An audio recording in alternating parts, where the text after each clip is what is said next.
Chapter 4, School-Wide Success Factors. What do high poverty, high successful schools look like? Eric Jensen in chapter 4 looked at high achieving schools. He took all of the success factors of high achieving schools and he disaggregated the data into 5 areas that he found all of these schools represented. He took that same data and applied it to high poverty schools and found that when you use these same support systems, you achieve the same results, which is high achieving. One, support of the whole child. Rather than just responding to the academic needs, they looked at what are the social needs, the emotional needs, and the health related challenges that their students daily face. All of these outlying variables will affect academic achievement. Number 2, hard data. They made sure that the teachers did not just collect the data, but they embraced the data. They took what the data said and they used it to plan their lessons. That the campus as an entire whole, the culture of the campus was data driven. Everything they did, their activities, everything they taught, their curriculum, their pathways was based on data, not from what you think, not from what you see, but hard, fast data. They realized that data was the only thing that was going to improve the teaching process. Accountability. Everyone was accountable for what they did. It wasn't I didn't do it, he did it, it's the principal's fault, it's the district's fault, but that everyone assumed responsibility, that it was a moral and ethical sensitivity to their actions. Relationship building. Students that are in high poverty areas come from areas that are unstable when it comes to a home environment or unstable when it comes to where they're going to live. So what they had to do was create a stable mindset for the students and secure attachments that I'm going to be here. This school is going to be here. You can trust this environment. And then the last thing was enrichment mindsets. They spoke to the students' potential and the staff members. It was a asset minded thinking and not a deficit minded thinking. Eric also looked at what are 7 achievement killers. What are some things that, regardless of what you institute, they will do the opposite of what you expect? Overdoing the pep talks and hot air, overpromising and under delivering, planning endlessly, team meetings, group meetings, administrator meetings, meetings to meet about the meetings, a lot of planning, but it never gets instituted. Putting kids first and staff last. Your staff are important. If they are feeling encouraged, they in turn will encourage the students. Creating a climate of fear, causing the students to be afraid to attend school or not wanting to attend school. Measuring improvement solely through test scores. Getting away from the mindset of this is what the data show. The data are numbers. They represent a person, a student, a whole child. What else? The data is just one part of that child. There are so many other pieces. Treating the symptoms, not the causes. The students come to school late. What is the reason they come late? Not just looking at they're always late. That's a symptom. What's causing the absenteeism? What's causing the chronic being late? And counting on big wins quickly. We've made our plans, we've set a timeline, but that timeline was not realistic. On this particular one, I want you to stop the slide here and you give it some thoughts. What are your thoughts on chapter 4 about these 7 achievement killers? What are some things that you think you could do in your classroom to address these areas?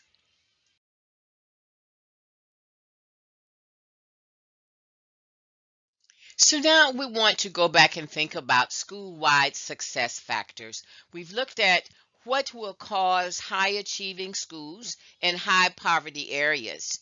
What are some deficit minded thinking that we need to get rid of and change it to asset minded thinking?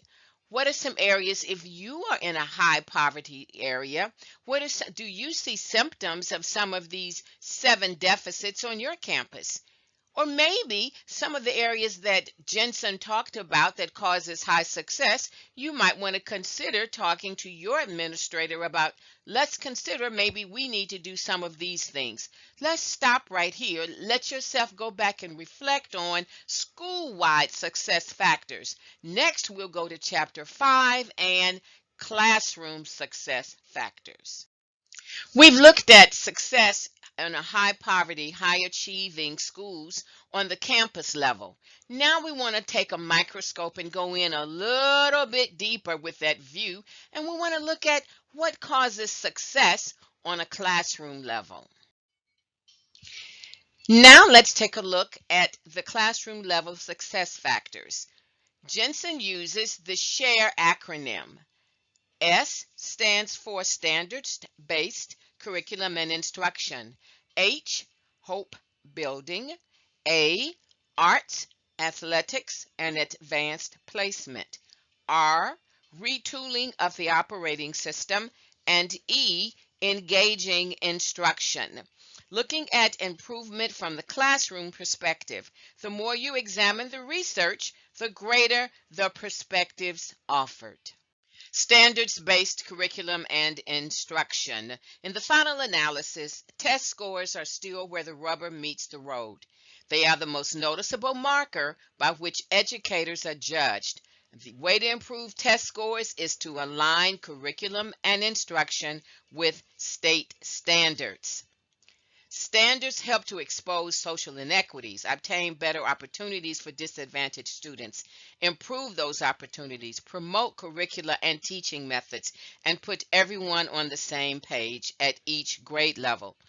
What do high poverty schools do to make it happen? If a student is not doing well, his or her teacher immediately asks the question, how can I teach this differently, and what needs to change so that the student will achieve mastery?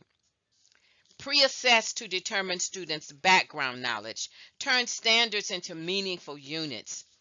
These are the action steps that these high successful adjusting their lesson plans. Hope building.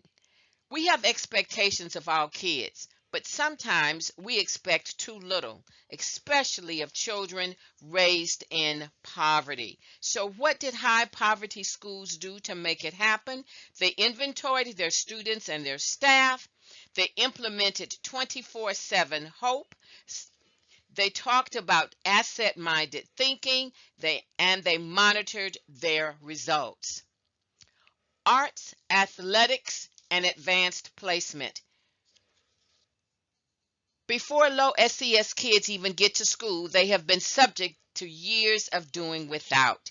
So now they have high achieving schools have enriching and engaging arts, athletics that advance academics, sensory motor labs, advanced placement jump starters, arts turning around the schools, active kids becoming smart kids, implementing a strong arts program and advanced placement curriculum. They expected greatness and they received greatness. Retooling of the operating systems. Instead of a deficit mindset, it was a champion's mindset, hopeful effort, attentional skills, memory. Low-performing schools may recognize that their students underperform, but they aren't teaching kids how to improve. Every successful school intervention for low SES kids features some variation on the theme of rebuilding students' academic operating systems. What are part of those systems? Family-centered priorities, additional learning outcomes, general supports, priorities into goals and objectives, summarizing the program, evaluating the impact of educational experiences, developing and implementing a targeted plan, and monitoring results and modifying activities as needed. Engaging instruction. Kids raised in poverty are often victims of inattention in their own homes and consequently have poor social skills. How can we how can we reverse this? Many teachers keeping classroom discipline as one of their top challenges, so much that there are countless discipline programs. So instead of making a boring program, they instituted engaging instruction, active instruction, technological instruction, stopping in the midpoints of videos and asking students about what they just saw. They attended to instruction. They put in different activities, finding, recruiting, and training staff, gathering information from students. They did whatever it took, switching up social groups, asking more compelling questions, those higher order thinking questions, and adding a strategy each week, and most importantly, monitoring progress. So let's stop here. That's the end of chapter 5. We want to summarize what makes a classroom level success factors on a high poverty campus. What's the difference? What have they done? We talked about the share, that is part of the acronym of what do we do on these campuses. The curriculum, the hope, the arts, retooling the operating system, and what I consider definitely important is having an engaging instruction. So our hypothetical teacher, Mr. Chris Hawkins, is a veteran teacher who had become a little despondent about his classroom, and he was looking forward to retirement. But now that he has learned some new things in professional development, he knows that if he wants things to change, he has to change. And so he's asked for help. He's read books. He's thinking about retirement differently now. He's thinking, I want to get this figured out before I retire. So now we want to go back and we want to look at taking all of the things we've learned. We want to apply it to Mr. Hawkins' classroom. Let's look at a day in the life, a successful day in the life of a successful teacher. Before one student walks into his classroom, Mr. Hawkins has already collected his data. Who are my students? Where do they come from? What neighborhood? What is their family background?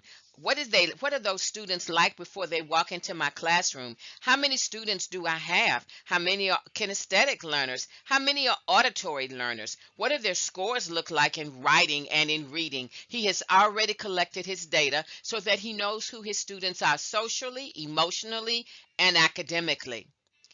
Then Mr. Hawkins plans. He decides that I'm going to have to make sure that because these are my students, I'm going to walk through my lessons in advance asking myself, how will I engage these students, my kinesthetic learners? How will I ensure that my lesson is memorable? What can I do to make sure that I am engaging all of my students holistically? Then Mr. Hawkins makes personal preparations. He has his water because he knows he needs to hydrate. He has already given his own personal affirmations. He's listened to his favorite music to get ready for his students. He knows that when he's in a positive mental state, his students would notice and they will have a better classroom experience. He creates a positive physical environment, ventilation, lighting. He has music playing before the children even walk in the classroom. And his room is print rich. He has his charts. He has positive posters, things that the students can look at and feel like they can accomplish and be a success. Now that Mr. Hawkins is ready, he has his students coming in the room, the music is playing, ventilation is going, posters are on the wall. The first 10 minutes of class are the most important 10 minutes of class. Building relationships. I call it meet them, greet them, and seat them. If it's a new student, meet them. If it's a returning student, greet them by their first name. Show them to their seat or allow them to sit in cooperative groups. Letting them know, building that you are happy to see them. Good morning and addressing them by name. Get ready for a great week. Then he gets started. He starts out by allowing the students to talk. He gives them time to talk about their weekend or what happened last night or what they're doing right now. He plays a song at the beginning of the talking, and when the song ends, so does the talking.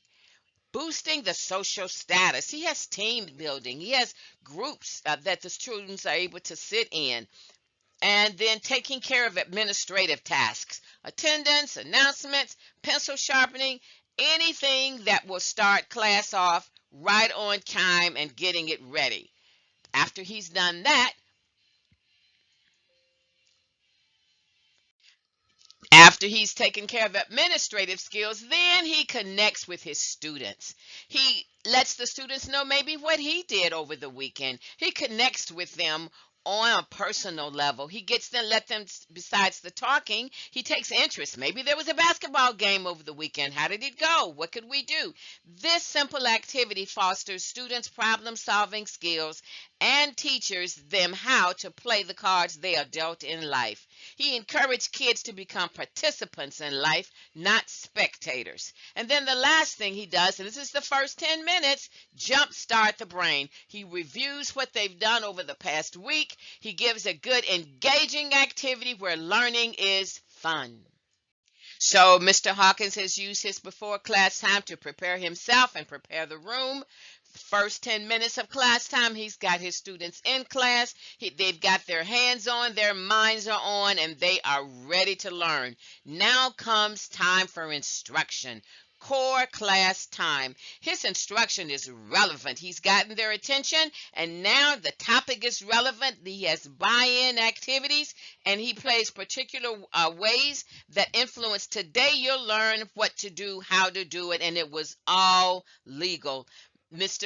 Mr. Hawkins then builds hope. He tells the students that they can incorporate hope building as they work, trying to building in others. He knows it's essential. His operating system, he knows that it's important to critical thinking skills as he teaches. So he keeps track of the students that aren't engaged, and he's showing them how to become engaged. Getting physical, that kinesthetic learning. He makes sure that his students are not sitting down the entire time of class. Every 12 to 15 minutes, the students are up, they're out of their seats, and they are doing something physical. Mr. Hawkins frames the content. He uses his content to make it relevant. How does this apply to today? And then he delivers the content in a way that's engaging with all of the students. And he elaborates and correcting errors in thinking. And now, after successful instruction, the last 10 minutes and the first 10 minutes are most important. Getting them engaged in the first 10 minutes and holding and sustaining their knowledge as they go out of the door for the last 10 minutes. Strengthening their memory, assigning homework. Homework is assigned and completed in class, because we know that some students that come from high poverty classrooms have parenting duties or sibling duties or cooking duties. Some of them even have jobs. So he assigns it and they complete it in class. He makes sure that the students clean up behind themselves. Each team celebrates. He talks to the team building. He's building relationships. And then at the end of the day, when they walk out of his room, he affirms each student for what a great student they are and what a great day they had in class. Nothing can take the place of good teaching. Good teaching can mitigate the effects of low socioeconomic status and lack of school resources. Join the efforts, sell the vision, make the plans, take the action, and join the celebration. Breathe easy. You can do it.